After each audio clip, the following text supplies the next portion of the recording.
और आखिरकार दोस्तों वही हुआ जिसकी उम्मीद की जा रही थी, जिसकी बात कही जा रही थी। नीतीश कुमार के उस घटिया कृत्य के लिए, नफरती चिंटुओं के उन घटिया बयानात के लिए अब बहुत जबरदस्त तरीके का मुंह पे थप्पड़ पड़ा है ऐसे लोगों के। डॉक्टर नुसरत, आपको नाम पता है, बीते दिनों नीतीश कुमार ने जिस महिला डॉक्टर को नियुक्ति पत्र देते हुए उसका नकाब खींचा था, उसने अपना नियुक्ति पत्र फाड़ कर फेंक दिया है नीतीश कुमार के मुंह पर ऐसे। और क्यों? क्योंकि जिस तरीके की बेशर्मी की गई, जिस तरीके की सरेआम एक महिला की इज्जत के साथ खिलवाड़ एक संवैधानिक पद पर बैठे हुए व्यक्ति ने किया, और उसको जिस तरीके से कवर अप किया गया गोदी मीडिया और चित्रा त्रिपाठी जैसे एंकर्स के बदौलत, वो बेहद शर्मनाक था। और ना सिर्फ उसने नौकरी फाड़ करके फेंकी नीतीश कुमार के मुंह पर, बल्कि बिहार भी छोड़ दिया। ये कहने को तो एक सिर्फ राज्य का इंसिडेंट हो सकता है, लेकिन इसका इंपैक्ट बहुत बड़ा होने जा रहा है। मैं आज आपको बता दे रहा हूं क्या कुछ पूरा मामला है, सब कुछ आपको बताने जा रहा हूं। उत्तर प्रदेश की राजधानी में लखनऊ में किस तरीके से नफरती चिंटुओं को मिर्ची लगी है नकाब और बुर्के से, उसकी भी बात करूंगा। आपको बताऊंगा कि कैसे मोदी और अमित शाह का खेल सुप्रीम कोर्ट में पूरी की पूरी तरीके से बेनकाब हो गया और जबरदस्त तरीके से भाजपाई मुख्यमंत्री को लताड़ लगाई है सुप्रीम कोर्ट ने। क्या कुछ पूरा मामला। इसके अलावा एक खबर बॉम्बे हाईकोर्ट के रिटायर्ड जस्टिस से जुड़ी, जिन्होंने मोदी और शाह का पूरा कच्चा चिट्ठा खोल करके दुनिया के सामने रख दिया। तमाम सारी बड़ी खबरें हैं, लेकिन सबसे पहले जरा न्यूज 24 की इस खबर पर गौर करिए। क्या बताया गया? नुसरत परवीन के भाई ने कहा कि मेरी बहन ने नौकरी नहीं करने का पक्का इरादा कर लिया है। हालांकि मैं और परिवार के लोग उन्हें समझाने की कोशिश कर रहे हैं। हम उन्हें बता रहे हैं कि गलती दूसरे की है तो उन्हें बुरा क्यों लगना चाहिए, किसी और की वजह से नौकरी क्यों छोड़नी चाहिए। अब हुआ क्या? नुसरत ने दरअसल नौकरी करने से मना कर दिया है बिहार सरकार की, और ना सिर्फ नौकरी करने से मना किया है बल्कि बिहार छोड़ने का एक तरीके से फैसला कर लिया है। इस तरीके की खबरें आ रही हैं और कहा यह जा रहा है कि यह नीतीश कुमार की अपनी व्यक्तिगत छवि के लिए सबसे बड़ा दाग है, सबसे बड़ा धब्बा है, और उनकी छवि को सबसे जबरदस्त धक्का लगा है उनके पूरे पॉलिटिकल करियर में, जिस तरीके से उन्होंने इस कृत्य को अंजाम दिया। एक और इसी से जुड़ा हुआ एक और मामला आपको दिखाता हूं, ये देखिए जरा। राजेश साहू क्या लिख रहे हैं? सीएम नीतीश कुमार ने जिस महिला डॉक्टर नुसरत परवीन को हिजाब हटाया, उन्होंने बिहार छोड़ दिया। वो अब कोलकाता में अपने परिवार के पास चली गई हैं। 15 दिसंबर को हुई घटना के बाद अगले दिन ही नुसरत कोलकाता में अपने परिवार के पास आ गई। वो पढ़ाई में बहुत तेज है, डॉक्टर बनना उनका सपना था। फिलहाल वो बिहार की सरकारी नौकरी ज्वाइन नहीं करेंगी। परिवार नुसरत परवीन को समझाने की कोशिश कर रहा है, लेकिन वो वापस बिहार आकर के नौकरी ज्वाइन करने की हिम्मत नहीं जुटा पा रही। आप सोचिए कि जिस राज्य का मुख्यमंत्री, और एक बार का नहीं कई बार का मुख्यमंत्री, रिकॉर्ड कायम करने वाला मुख्यमंत्री, जब इस तरीके की नीच और घटिया हरकत किसी महिला के साथ कर सकता है, तो सोचिए उस राज्य की आम आवाम के क्या हालात होंगे। और आप देख रहे हैं कि बिहार में जो अपराध का जो ग्राफ है, जो अपराध का जो सूचकांक है, वो किस तरीके से बढ़ा है, इसमें कोई किसी को बताने की जरूरत नहीं है, वो सबके सामने है, आंखों के सामने है। शब्बीर अहमद लिख रहे हैं कि एक अच्छी खबर है, अगर सच है नुसरत ने नौकरी पर लात मारी, नीतीश के नियुक्ति पत्र को फाड़ा, यह बात कही जा रही है। इस बीच दोस्तों उत्तर प्रदेश की राजधानी 2027 का जैसे जैसे तापमान बढ़ रहा है, वैसे वैसे नफरत से सराबोर लोगों का नफरती पारा भी हाई हो रहा है। उत्तर प्रदेश की राजधानी लखनऊ में बीते 5-7 साल 10 साल में जो कुछ भी नहीं हुआ वो अब हो रहा है। जिस हिजाब को, जिस निकाब को लेकर के किसी को कोई आपत्ति नहीं थी, उन गड़े मुर्दों को उखाड़ने का ठेका चंद चिंटुओं ने ले रखा है। अब वो कह रहे हैं कि जो लोग परीक्षा देने जाते हैं हिजाब पहन के, नकाब पहन के, उनका हटाया जाना चाहिए। सुनिए जरा क्या कह रहे हैं ये लोग, सुन लीजिए आप। देखिए ऐसा है कि विश्व हिंदू परिषद, जब से स्थापना हुई विश्व हिंदू परिषद, हमारा सिर्फ मेन मोटिव रहा है सनातन धर्म। सनातन धर्म के साथ अगर खिलवाड़ होगा, और इस खिलवाड़ के संबंधित हम किसी के विरोधी नहीं है, बट हमारा सीधा ये कहना है कि आजकल जो विश्वविद्यालयों में और कॉलेजों में, स्कूल कॉलेजों में स्कूल ड्रेस का कोड है, और वहाँ पे हमारे बच्चे या बच्चियाँ कलावा, टीका या जनेऊ पहन के जाने वाले हैं, उनमें मुस्लिम टीचर्स जो है ऑब्जेक्शन बहुत कर रहे हैं, और बुर्का पहन के जो उनके यहाँ से आती हैं उनके यहाँ तक नकाब रहता है, और अपने स्कूल कॉलेजेस में बैठकर वहाँ पे नकाब पहनकर एग्जाम देने से लेके सारा कुछ जो प्रक्रिया होती है उसमें वो नकाब नहीं उतारती है। एक असुरक्षा का प्रतीक ये भी है। क्या वो उचित है? बिल्कुल उचित नहीं है। हमारा ये कहना है कि अगर हमारे बाकी बच्चे स्कूल ड्रेस में जाते हैं, प्रॉपर वे में पढ़ाई करते हैं, तो वैसे उनको करने में कोई कठिनाई नहीं होनी चाहिए। अब इसी पर द मुस्लिम नाम का ट्विटर हैंडल है, उसने क्या कुछ लिखा वो मैं आपको बताऊं। उससे पहले क्या कुछ कहा है इस पर पीयूष राय ने, आपकी स्क्रीन पर उनका tweet. In UP's Lucknow, member of Vishwa Hindu Parishad took out rally against the girls student wearing burqa to universities and colleges. They demanded strict dress code to be introduced. कहा जा रहा है कि इन लोगों के लिए एक ड्रेस कोड लागू किया जाना चाहिए। अब इस तरीके की रैली किसके इशारे पर होती है, कौन करवाता है, यह बताने की जरूरत नहीं है।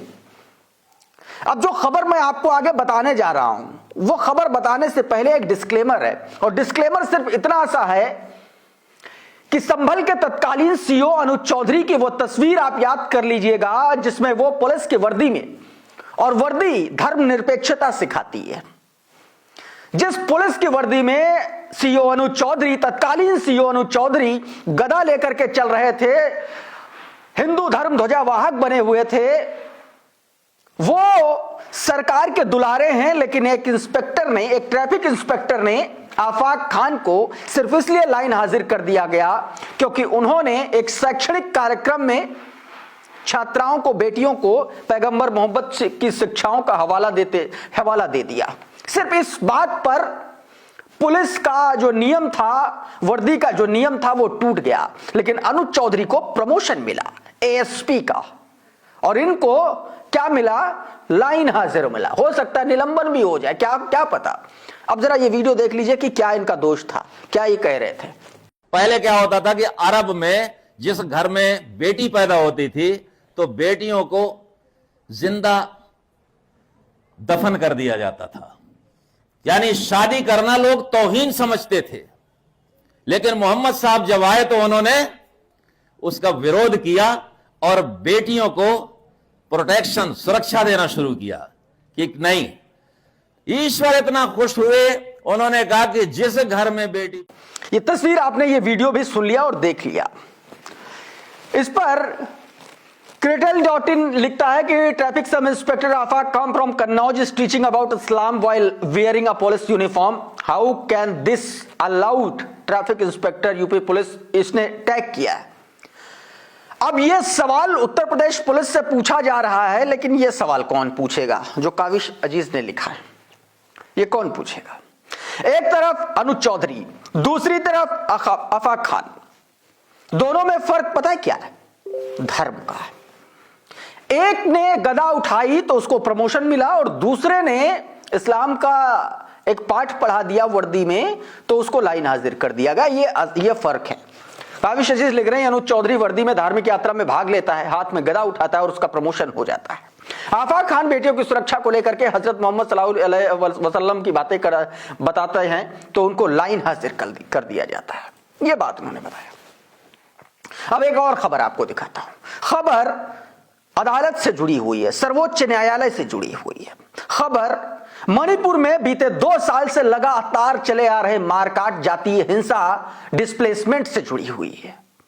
खबर एक मुख्यमंत्री की एक सनसनीखेज और संदिग्ध ऑडियो से जुड़ी हुई है। जरा ये द वायर का ग्राफिक प्लेट पढ़िए। सुप्रीम कोर्ट ने सरकार से पूछा, मणिपुर टेप्स की पूरी क्लिप फॉरेंसिक जांच को क्यों नहीं भेजी? गेम किया गया। दवायल लिख रहा है कि सुप्रीम कोर्ट ने सरकार से पूछा कि 2023 में जातीय हिंसा में मणिपुर के पूर्व मुख्यमंत्री एन बीरेन सिंह की भूमिका की ओर इशारा करने वाली लीक हुई ऑडियो टेप को फॉरेंसिक जांच के लिए क्यों नहीं भेजा। पूरी टेप को। हुआ दरअसल क्या, 48 मिनट की tape, audio recording supreme court में जमा की थी कुकी से जुड़े एक संगठन ने, और उसमें यह दावा किया गया था कि दरअसल जो ऑडियो है वो मुख्यमंत्री एन बीरेन सिंह की है, और इसमें वो कहा गया कि कुछ ऐसा कहते हुए नजर आ रहे हैं जिससे पूरे राज्य में हिंसा फैली और उसका असर पूरे देश ने और दुनिया ने भी देखा, सिवाय मोदी जी को छोड़ के, वो बहुत बाद में देखने गए होंगे। तो इस पूरे मामले में सरकार ने खेल यह किया कि 48 मिनट की ऑडियो को काट छांट करके महज कुछ मिनट की ऑडियो अपनी सरकारी लैब में भेजी। सरकारी लैब ने यह मना कर दिया कहते हुए कि इतने सैंपल में हम यह नहीं बता सकते, हम पुख्ता नहीं कर सकते कि यह मुख्यमंत्री बीरेन सिंह की आवाज है।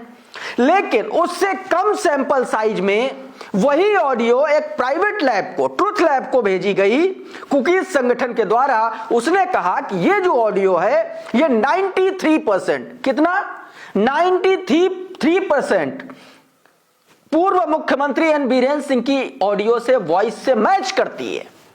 और इसी पर सरकार ने, सुप्रीम कोर्ट ने सरकार को जबरदस्त तरीके से फटकार लगाई, कहा कि 1 हफ्ते के भीतर एफिडेविट साइन करके भेजिए और इसको फिर से पूरा काम कीजिए। और एक बार नहीं, पिछले मई महीने से लगातार फटकार लग रही है, लेकिन सरकार के कान पर जूं नहीं रेंग रही है। तो क्या यह मान लिया जाए कि कोई बड़ा मामला संदिग्ध होता हुआ दिख रहा है? क्या कुछ संदिग्ध मामला फंस गया है? क्या इस मामले में एन बीरेन सिंह फंस गए हैं? क्या यह भी अपने आप में बड़ा सवाल है, और शायद यही वजह है कि कोर्ट को फटकार लगानी पड़ी। और अब एक खबर आपको एसआईआर से जुड़ी। एसआईआर के मामले में मोदी और शाह के सामने अब योगी आदित्यनाथ खड़े हो गए। अमित शाह और योगी आदित्यनाथ में फंस गया है मामला। हुआ दरअसल ये कि जो 4 करोड़ वोट कटे हैं एसआईआर में, योगी आदित्यनाथ अब कह रहे हैं ये वोट जो है ये भाजपाइयों के कटे हैं। अब इसको सीधे तौर पर अमित शाह के चुनौती के तौर पर भी देखा जा रहा है, और प्रधानमंत्री नरेंद्र मोदी के बाद भारतीय जनता पार्टी के भीतर नंबर 2 की पोजीशन के लिए एक द्वंद्व युद्ध के तौर पर भी इस बयान को देखा जा रहा है। आप जरा योगी आदित्यनाथ का यह बयान सुनिए, जिसको आरफा खानम बता रही है, सुनिए जरा। क्रांतिकारी बात कही है योगी जी ने, ये इतनी क्रांतिकारी कि मुझे पूरी उम्मीद है कि दिल्ली के जो सत्ता के खंबे हैं उनमें अगर चरबराहट न सही तो कुछ आहट तो जरूर हुई होगी। सीधे सीधे मुझे लगता है जब ये कह रहे हैं योगी आदित्यनाथ कि 4 करोड़ का फर्क है पिछले चुनाव और अब के चुनाव के मुकाबले, 12 करोड़ वोटर एसआईआर के बाद निकल कर आ रहे हैं, होने चाहिए थे ये 16 करोड़। देश के सबसे बड़े प्रदेश का मुख्यमंत्री, जिसको ये माना जाता है कि कभी तो लोग कहते हैं कि अमित शाह और नरेंद्र मोदी के बाद उनके वारिस हैं, कभी ये भी कहा जाता है कि नरेंद्र मोदी और अमित शाह को चुनौती देने वाले व्यक्ति हैं, आप जो चाहें समझ लें। लेकिन सबसे बड़ी बात यहां पर है कि ये पहली बार ऐसा हुआ है जब से एसआईआर, ये स्पेशल इंटेंसिव रिवीजन जो शुरू हुआ है चुनाव आयोग के जरिए मतदाता सूची का, जिसको मतदाता सूची को जिस तरह से कह रहा है चुनाव आयोग के तथाकथित तौर पर शुद्धता का काम कर रहे हैं, प्योर बनाने का काम कर रहे हैं, उसके बाद से पहली बार भाजपा के स्तर के, इतने बड़े स्तर के नेता का ये बयान आया है। इसको हल्के रूप से बिल्कुल नहीं लिया जा सकता, खासकर ऐसे वक्त में जबकि राहुल गांधी और पूरा इंडिया ब्लॉक एसआईआर को एक बड़ा मुद्दा बनाने में लगा हुआ है पिछले कई महीने से। इस बीच अमित शाह और मोदी की पोल बॉम्बे हाईकोर्ट से रिटायर्ड एक जज, जिनका नाम बीजी कोलसे है, उन्होंने पूरा का पूरा मामला एसआईआर पर जो कांड कर किया जा रहा है इलेक्शन कमीशन के आसरे, उसको पूरी तरीके से एक्सपोज कर दिया। क्या कुछ कहा है आप खुद सुन लीजिए एक बार। परसों जो पार्लियामेंट में डिबेट हुआ, गृह मंत्री अमित शाह बोले नेहरू पहले होट चोर थे। अरे नेहरू ने अपना तन मन धन सब देश को दिया, 10-10 साल 11-11 साल जेल में रहे। आप तो तड़ीपार थे, खून के अपराधी थे आप और मोदी, आप नेहरू की क्या बात करेंगे? तो भी बोले, और न्यूज़पेपर ने यानी मीडिया ने वही हेडलाइन बनाई कि नेहरू होट चोर थे। अरे जब पटेल को पीएम बनना था तब उसके पहले वो मर गए थे, तो पीएम बनने का सवाल कहाँ आता है? पटेल को पीएम नहीं बनाया और खुद पटेल के पत्र व्यवहार है, वो नेहरू को बहुत मानते थे और कहते थे कि तुझे दुनिया में अपील है, मेरे नहीं, मुझे नहीं है। पटेल के पत्र पढ़कर तो ही इतना झूठा। और चुनाव आयोग का भी, उसको चुनाव आयोग को मालूम हुआ कि उसकी क्या कीमत है शाह मोदी के सामने। वो तो साला बोलते हैं उसको, ये उनकी औकात है। और दूसरी बात, ये जब बोलते हैं उनकी बॉडी लैंग्वेज क्या होती है, गुंडा जैसी होती है।